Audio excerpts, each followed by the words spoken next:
एक न्यूमेरिकल्स है एनसीईआरटी का एग्जाम्पल 1.8। बहुत ही सुंदर न्यूमेरिकल्स है।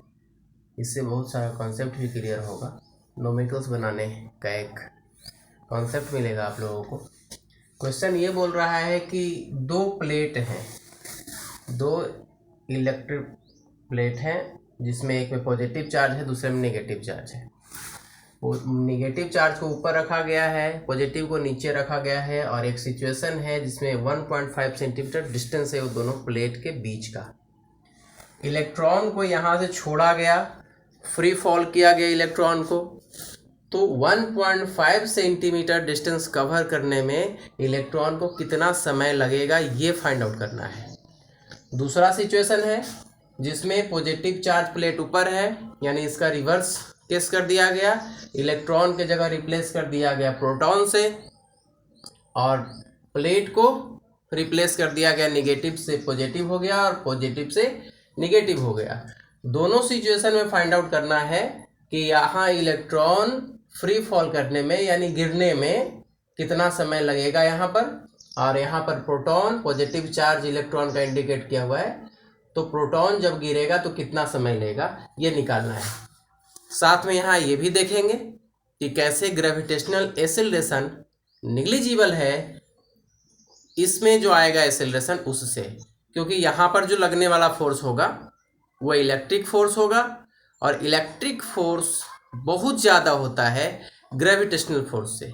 जैसा कि पहले हमने देखा है, पिछले वीडियो में भी मैंने बताया था कि सबसे कमज़ोर जो फोर्स है, सबसे वीक जो फोर्स है वो ग्रेविटेशनल फोर्स है, और उससे much stronger force electrical force है, कोलम्बियन फोर्स है ग्रेविटेशनल फोर्स से बहुत ज़्यादा। तो हम देखेंगे इसको, न्यूमेरिकल सॉल्व करेंगे, क्योंकि यहाँ फ्री फॉल का कंडीशन है, मुक्त रूप से गिरने का कंडीशन है, तो इसमें जरूर से वो फार्मूला लगेगा जो गति के समीकरण में फार्मूला लगता है, इक्वेशन ऑफ मोशन यहाँ पर लगेगा। जो इक्वेशन यहाँ पर मांगेगा ये न्यूमेरिकल्स, उसके अनुसार हम उसको पुटअप करेंगे। तो निकालना क्या है, दिया हुआ है इलेक्ट्रिक फील्ड 2 × 10⁴ न्यूटन पर कूलम। मास ऑफ इलेक्ट्रॉन मालूम है, इलेक्ट्रॉन के पास कितना चार्ज होता है ये मालूम है, ये अट्रैक्ट करेगा, निगेटिव चार्ज है इलेक्ट्रॉन के पास तो अट्रैक्ट करेगा पॉजिटिव चार्ज प्लेट। तो आई होप आप लोगों को प्रॉब्लम समझ में आया होगा। इलेक्ट्रॉन को कैसे यहाँ से यहाँ तक आने में कितना समय ले रहा है, एक फोर्स लगा रहा है प्लेट, तो फोर्स लगाएगा तो F = ma लगेगा, एक्सेलरेशन आ जाएगा, उससे हमें निकालना है टाइम। तो टाइम निकालने के लिए कौन कौन सा हो सकता है, इक्वेशन ऑफ मोशन, क्योंकि यहाँ गति का मामला बनता है, तो गति का मामला जहाँ भी बनेगा वहाँ पर आप 3 समीकरण है, s = ½ at² और v² = u² + 2s और v = u + at। एक तो लगने वाला नहीं, t है ही नहीं इसमें दो चीज अननोन है, t नहीं मालूम है, v नहीं मालूम है, तो ये तो लगेगा ही नहीं। ये सिचुएशन देख लीजिए, s हमें मालूम है क्योंकि ये दोनों का डिस्टेंस जिसको हम h मानेंगे, यहाँ पर u2 0 हो जाएगा, हाफ a हम निकाल लेंगे, फाइंड आउट कर लेंगे, इलेक्ट्रिक फील्ड का वैल्यू मालूम है तो टाइम निकल जाएगा। तो हम इसका लगाएंगे, यूज करेंगे हम ये चीज, तो हमारे पास रिजल्ट आएगा क्या, देखिए निकालना है t, तो हम सबसे पहला काम फॉर्मूला लगाते हैं, s = ut + ½ at², इससे t निकल जाएगा। अब इसको निकालने के लिए a की जरूरत पड़ेगा, यहाँ s के जगह पर हम h = लिख लेते हैं वैल्यू, गिवन वैल्यू हमारे पास है h = 1.5, और इसमें 10⁻² मीटर कर दे रहे हैं, सेंटीमीटर है, सेंटीमीटर को मीटर में बदलेंगे, हमारे पास 100 से डिवाइड हो जाएगा, इसको 1.5 10⁻² लिखेंगे। तो s = जिसको हमने h कर दिया है, तो h = कितना है, ut 0 है क्योंकि इनिशियल वेलोसिटी 0 है, तो ut 0 + ½ at²। देखिएगा t = क्या आ रहा है फॉर्मूला, t = ये इधर आकर के डिवाइड कर देगा, h/a हो जाएगा, और t = हो जाएगा h/a, और 2 हमारे पास अभी भी है, 2 यहाँ आएगा तो 2h हो जाएगा, यानी 2h डिवाइडेड बाई ए, ये फॉर्मूला या टी का। अब यहाँ पर देखिए h मालूम है, टी निकालना है, एसिलेशन नहीं मालूम है। तो एसिलेशन नहीं मालूम है तो एसिलेशन इसमें ढूंढेंगे, कहाँ पर एसिलेशन है, कहाँ से एसिलेशन मिल जाएगा। देखिए यहाँ पर इलेक्ट्रिक फील्ड है E, जब E मालूम है तो हम F निकाल लेंगे, F निकाल लेंगे। कैसे? क्योंकि E इज इक्वल टू होता है F बाई क्यू, यानी F इक्वल टू होता है ई क्यू। एक चार्ज के पास जो इलेक्ट्रिक फील्ड का वैल्यू है, दूसरे चार्ज के पास जब हम इसको लाएंगे तो फोर्स फील करता है, और अकेला है तो उसके पास इलेक्ट्रिक फील्ड है, तो फोर्स होता है इलेक्ट्रिक फील्ड इनटू चार्ज। तो यहाँ पर देखिए क्या आएगा हमारे पास, ए निकालना है, तो ए इज इक्वल टू, यहाँ कर लीजिए, ए इज इक्वल टू, क्योंकि F is equal to A में, तो A is equal to F by M, तो मास ऑफ इलेक्ट्रॉन यहां लग जाएगा, acceleration of electron, force acting on electron. अब देखिए लगा दीजिए, ए एक्सीलरेशन अगर हम निकाल रहे हैं तो फोर्स कितना है, ई क्यू है, ई दिया हुआ है, और क्यू का मान कितना है, क्यू का मान और ई का मान दोनों अभी लिख देते हैं। क्यू का मान इलेक्ट्रॉन के मान के बराबर है, डिवाइडेड बाई एम। अब इसका वैल्यू इसमें रख देते हैं और तब सोल्व कर लेते हैं जल्दी। या तो एक्सीलरेशन अभी निकाल लीजिए या फिर इसका वैल्यू इसमें रख दीजिए, तो टी बराबर हो जाएगा 2h डिवाइडेड बाई ई और ऊपर आ जाएगा एन, और ये under root mass of electron. अब ये सबका वैल्यू रख दीजिए इसमें, टी बराबर क्या आएगा, 2 गुना एच का मान क्या है 1.5, 10⁻⁻2 मल्टीप्लाई मास ऑफ इलेक्ट्रॉन यहाँ से रखिए 9.11 होता है, 9 लेकर के बनाएंगे, ज़्यादा उसमें उलझने की जरूरत नहीं है, ज़्यादा इमोशनल होने की जरूरत नहीं। 9.1 होता है, 9 क्यों लिख दिए, 9 लिखेंगे, 9 से बनाएंगे, रिजल्ट में ज़्यादा वेरिएशन नहीं आ रहा है। पॉइंट के 1-2 अंक के बाद कुछ आ ही रहा है तो उसका कोई महत्व नहीं है। फिजिक्स में निग्लिजिबल वैल्यू का कॉन्सेप्ट तो यही तो है, उसका इफेक्ट नहीं पड़ रहा है। यहाँ पर एक और चीज़ आपको कन्फ्यूजन कर सकता है कि इसमें ग्रेविटेशनल एक्सीलरेशन काहे नहीं ऐड कर रहे हैं, सिर्फ इलेक्ट्रिक फील्ड के कारण, इलेक्ट्रिक फोर्स के कारण एक्सीलरेशन क्यों काउंट कर रहे हैं, ग्रेविटेशनल एक्सीलरेशन कहाँ गया, फ्री फॉलिंग बॉडी है। तो आपको बता दें कि ग्रेविटेशनल एक्सीलरेशन बहुत कम है, निग्लिजिबल है इसके सामने। 9.8 मीटर पर सेकेंड स्क्वायर ग्रेविटेशनल एक्सीलरेशन होता है, और इसका एक्सीलरेशन हम आपको निकाल के दिखा देंगे, इसका वैल्यू बहुत ज़्यादा आएगा, 10 के पावर 12 में आएगा इसका रिजल्ट। तो 9.8 का क्या मतलब रह गया उसके सामने, निग्लिजिबल वैल्यू है, इसलिए हम इग्नोर कर देंगे उसको। ऐड भी कर देंगे तो क्या फर्क पड़ता है, 1 करोड़ में 0.1 ऐड कर दिया आपने, क्या कर दिया आपने, वही रह गया, कोई वैल्यू में चेंजिंग नहीं हुआ। तो T इज इक्वल टू, ये देखिएगा हमने लिखा है 9 into 10⁻31 minus divided by E का वैल्यू दिया हुआ है 2 इंटू 10⁻4 मल्टीप्लाई बाई 1.6 10⁻−19। अब T इज इक्वल टू निकाल लीजिए, यहां तक दिख रहा होगा आप लोगों को। हाँ, तो अब इसका वैल्यू रखते हैं यहाँ पर, इसकी जरूरत नहीं है अभी, जरूरत पड़ेगा कर लेंगे। ये हो गया आपका। देखिए इसका सॉल्यूशन बहुत ही आसान होता है, जो पावर 10 के पावर वाला फैक्टर है ना, सबको एक साथ लिख दीजिए, और बाकी जो नंबर है 2 4 6 8 इसको जोड़ घटाव गुना भागा जो करना है फटाफट कर लीजिए, और 10 के पावर वाले को एक साथ रख दीजिए, काम हो जाएगा। तो 2 गुना 9 गुना 1.5 गुना 10 के पावर -2, और -31 है तो -31 लिख दीजिए इसके साथ, और डिवाइड वाले फैक्टर में देखिए क्या क्या है। तो अब ये देर क्यों करेंगे, ये 2 हटा देते हैं ना, यहीं पे 2 क्यों रखे, कोई फायदा नहीं उससे।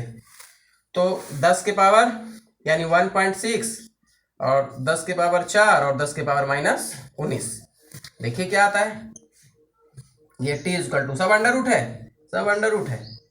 रूट हटाने के पीछे कोई कारण होगा तब तो हटाएंगे, अभी तो कुछ हमने किया नहीं है, स्क्वायर करते तो कुछ हो सकता था। तो T इज इक्वल टू ये हो गया आपके पास -2 -31 और 1.5, ये पॉइंट हटा दीजिए, ये दोनों आप गायब कर सकते हैं, ये खत्म कर दीजिए और 15 में 9 से गुना कर दीजिए, 135 आ जाएगा। 135 और 16 हो गया और 10 टू द पावर, अब ये 4 यानी ये हो गया आपके पास 4 है और ये 19 है माइनस में, तो ये हो गया -15। -15 को ऊपर ले जाइए यानी 10 टू द पावर -2 -31 और +15।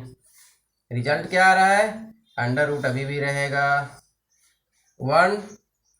तो ये 16 से आप 135 को डिवाइड करेंगे तो आपके पास आएगा 8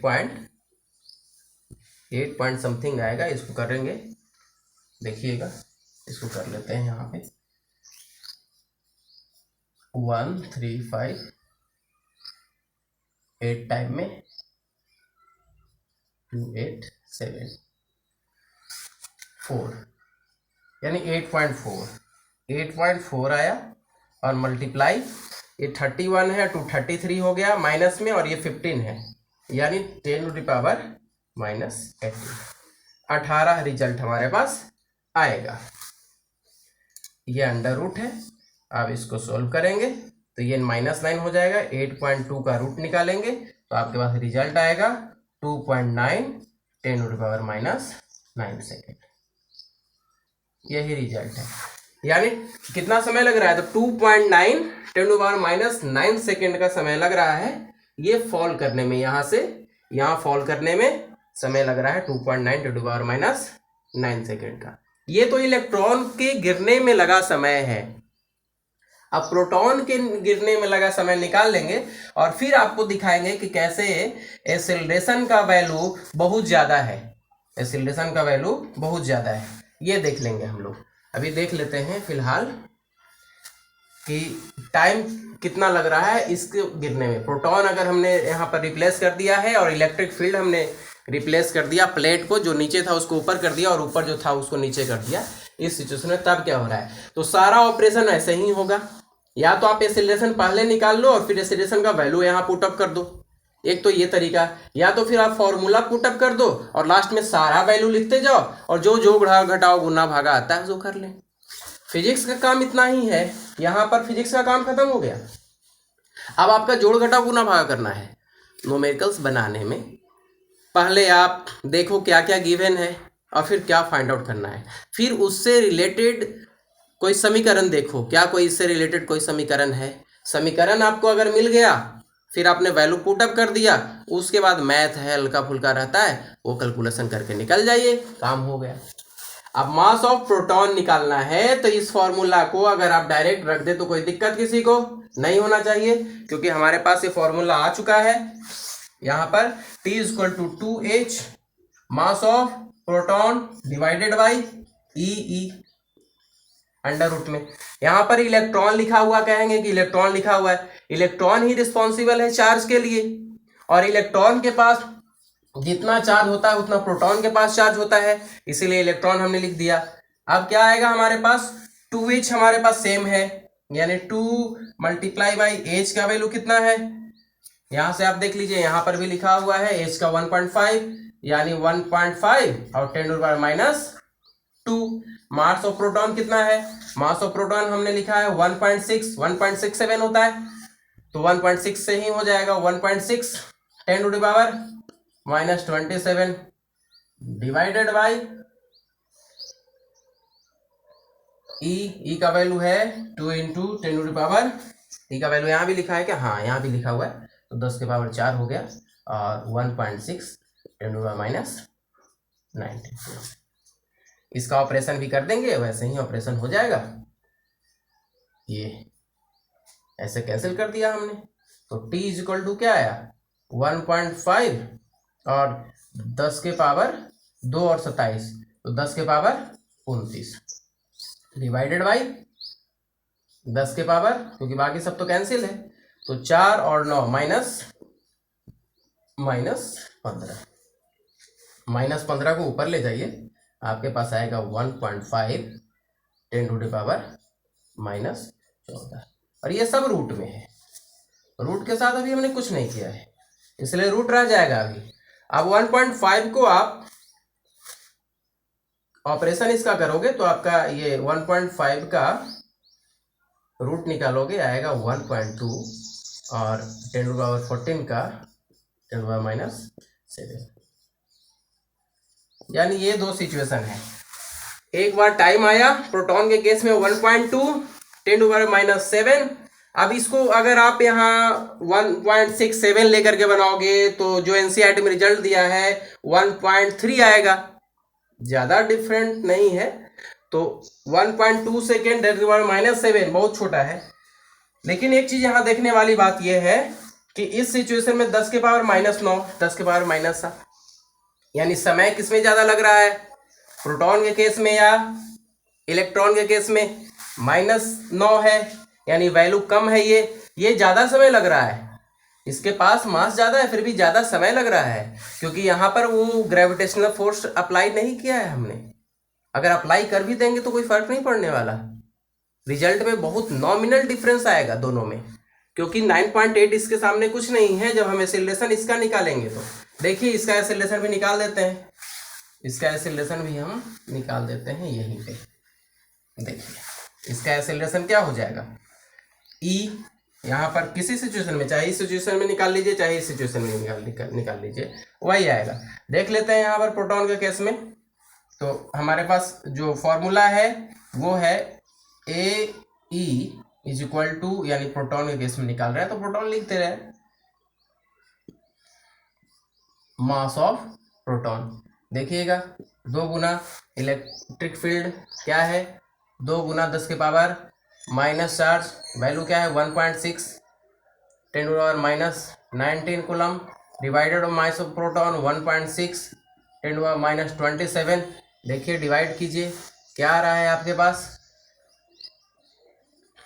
2 गुना 10 के पावर -4 -19 और +27। देखिए जरा, 2 गुना 10 के पावर, ये हो गया आपका 19 और 4 23, और ये है 27, यानी -23 और +27, इतना आ रहा है। -27 प्लस हो गया और 10 के पावर 19 हो गया, 10 के पावर -27 मास ऑफ प्रोटॉन। तो हमारे पास तो ये 4 जो है 10 के पावर 4 प्लस में है ना, प्लस में है, इलेक्ट्रिक फील्ड यहाँ पे प्लस में है, तो ये हो जाएगा हमारे पास 27 और 4 31 हो जाएगा, 31 -19, यानी 2 गुना 10 के पावर 12, इतना मीटर पर सेकंड स्क्वायर का एक्सेलरेशन।